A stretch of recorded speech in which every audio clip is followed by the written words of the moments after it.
बेलपुर गांव में बलराम नाम का राजा था, जिसकी बहुत ही सुंदर पुत्री थी और उससे भी कहीं ज्यादा सुंदर थी उसकी नाक की नथ, जो उसकी माँ ने उसे दी थी। अपनी माँ की आखिरी निशानी को राजकुमारी कभी अपने आप से अलग नहीं करती थी और नथ भी उसकी सुंदरता पर 4 चांद लगाती थी।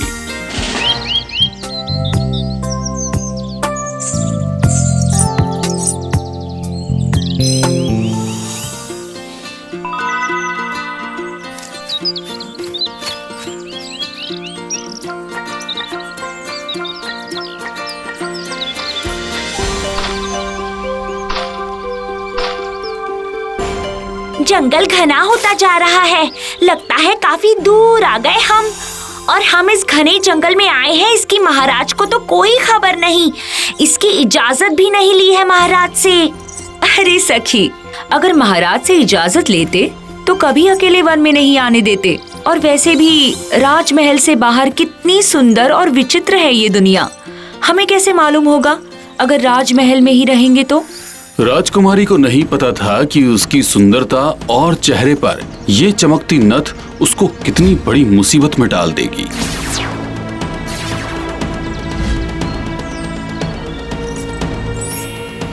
बम चिका बम बम, कितनी सुंदर नथ है इसकी। अगर ये नथ मुझे मिल जाए तो मेरा दैत्य राज मुझ पर मर मिटेगा। देखो सखी, कितना सुंदर बाग है।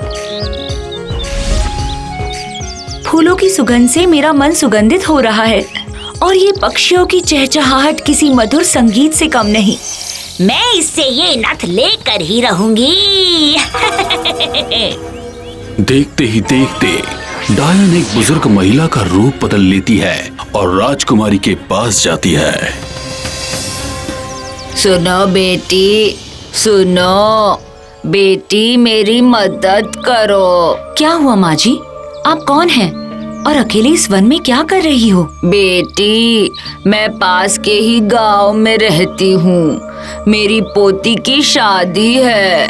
मैं अकेली बुढ़िया उसकी शादी के लिए कपड़े और कुछ आभूषण जमा करने के लिए जगह जगह मदद मांग रही हूँ। मुझसे क्या मदद चाहिए माँ जी? मुझे तुम्हारी नाक की नथ चाहिए बेटी, ये उस पर खूब सजेगी। तुम तो राजकुमारी हो, ऐसे कितनी नथ दान दे सकती हो।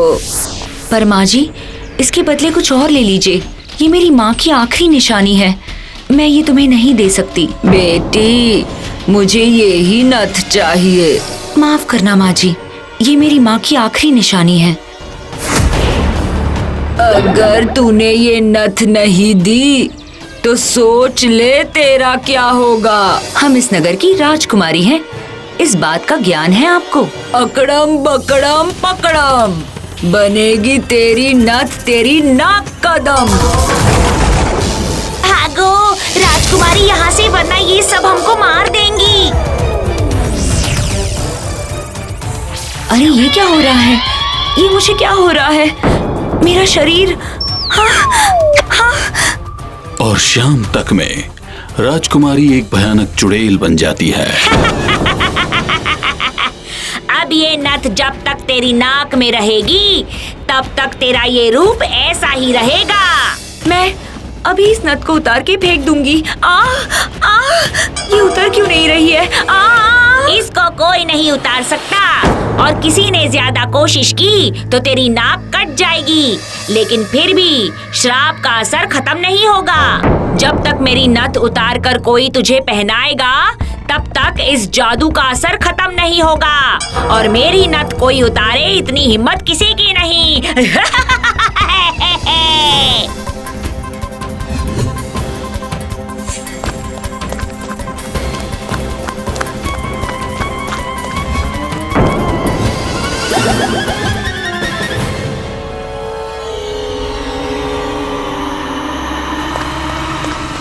ये कैसा रूप बना है तेरा, क्या हुआ? पिताजी, मेरी नथ एक डायन ने ले ली पिताजी, और मुझे श्राप देकर ऐसा कुरूप बना दिया। अब वो डायन की नथ ही मेरे रूप और नाक का दम है। ये क्या अनर्थ हो गया बेटी, तुम चिंता मत करो, मैं अभी पुरोहित जी को बुलाकर इस श्राप को उतरवा दूंगा।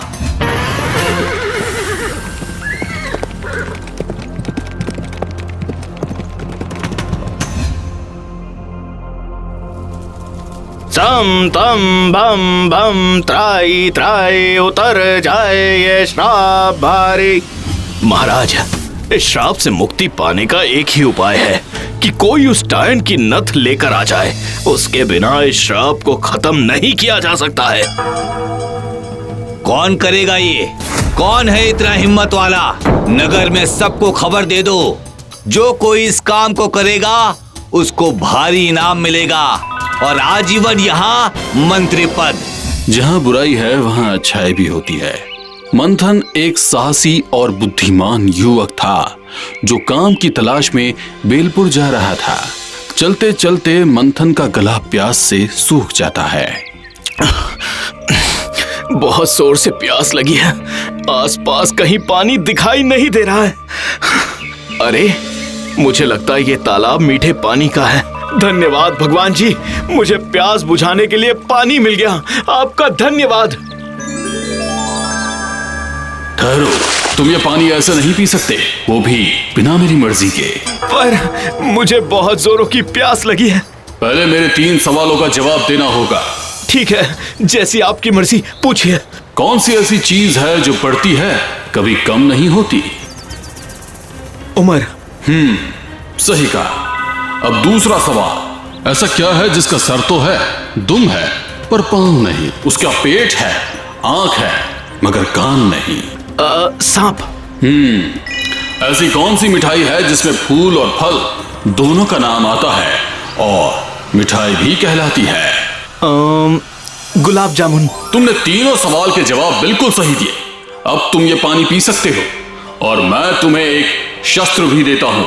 यह ऐसा शस्त्र है जो तुम्हें हर शक्ति से बचाएगा और कभी किसी मुसीबत को तुम्हारे पास तक नहीं आने देगा।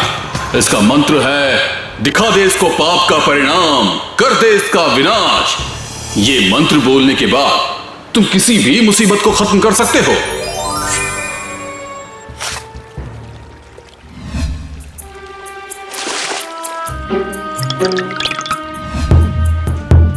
सुनो सुनो सुनो, जो भी जंगल में जाकर राजकुमारी की नथ डायन की नाक से उतारकर महाराज को लाकर देगा, उसको नगर का मंत्री बना दिया जाएगा और भी कई उपहार दिए जाएंगे। सुनो सुनो। पिताजी, लगता है इस नथ का अभिशाप मेरी जिंदगी के साथ जुड़ गया है। अगर कोई उस नथ को नहीं लेकर आया तो मैं जीवन भर ऐसी ही कुरूप बनी रहूंगी। तुम चिंता मत करो बेटी, ईश्वर सब ठीक कर देंगे।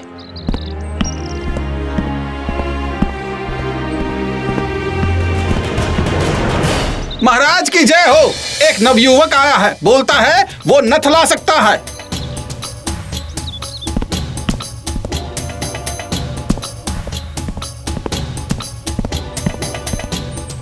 महाराज की जय हो। महाराज, मैं आपकी आज्ञा लेने आया हूँ। मैं वो नथ लेकर आ सकता हूँ। नवयुवक, क्या तुम कर पाओगे? वो डायन बहुत शक्तिशाली है। महाराज, मैं अपना जीवन जोखिम में डालने के लिए तैयार हूँ।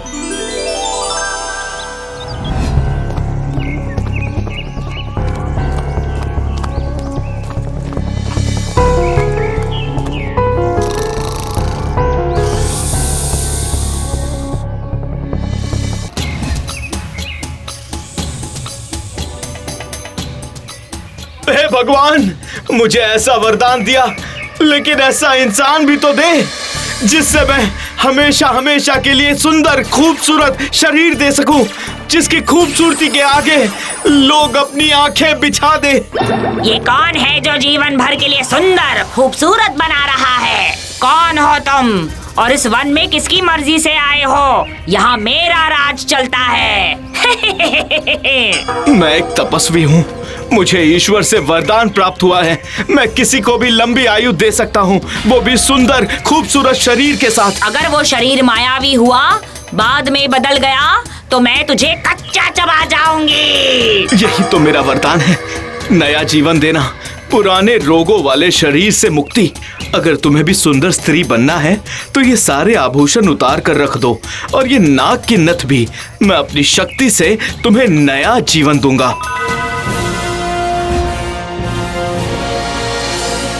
अब अपनी आंखें बंद करो। मेरा काम हो गया, अब इस वन को छोड़कर चली जाओ। कौन है तू? मेरा नाम है मंथन। ये नथ लेकर तुम्हारे किए की सजा देने आया हूं तुम्हें। अब भी समय है, हमेशा हमेशा के लिए यहाँ से चली जाओ। तो तू आया है नथ लेने? लगता है तुझे मेरी शक्ति का अंदाजा नहीं है। मैं तेरा भी बाकी लोगों की तरह बुरा हाल कर दूंगी। अब मैं देती हूँ तुझे तेरी मौत। लगता है तुझे तेरी जान प्यारी नहीं है। जान तो तेरी लूंगी मैं, तेरा मांस खाके। और अब मैं चैन की सांस लूंगा, पर उसके पहले तुझे परलोक भेजूंगा, इस वन से तेरा डर खत्म करके। देखते हैं कौन किसको परलोक भेजता है। दिखा दे इसके पाप का परिणाम, कर दे इसका विनाश।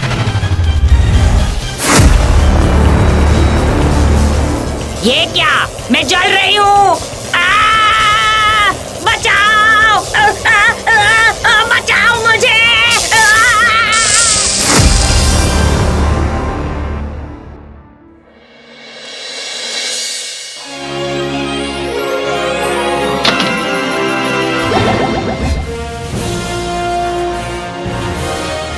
महाराज, ये लीजिए नथ, अब जल्दी से राजकुमारी को पहना दीजिए।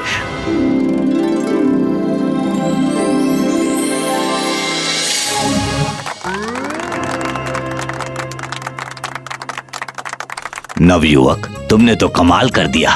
वो कर दिखाया जो असंभव था। मैं तुम्हें अपना खास सलाहकार और अपनी पुत्री का जीवन साथी नियुक्त करता हूँ। मैं आपका आभारी हूँ महाराज। तुमने मुझे नया जीवन दिया है, मैं जीवन भर तुम्हारा साथ दूंगी।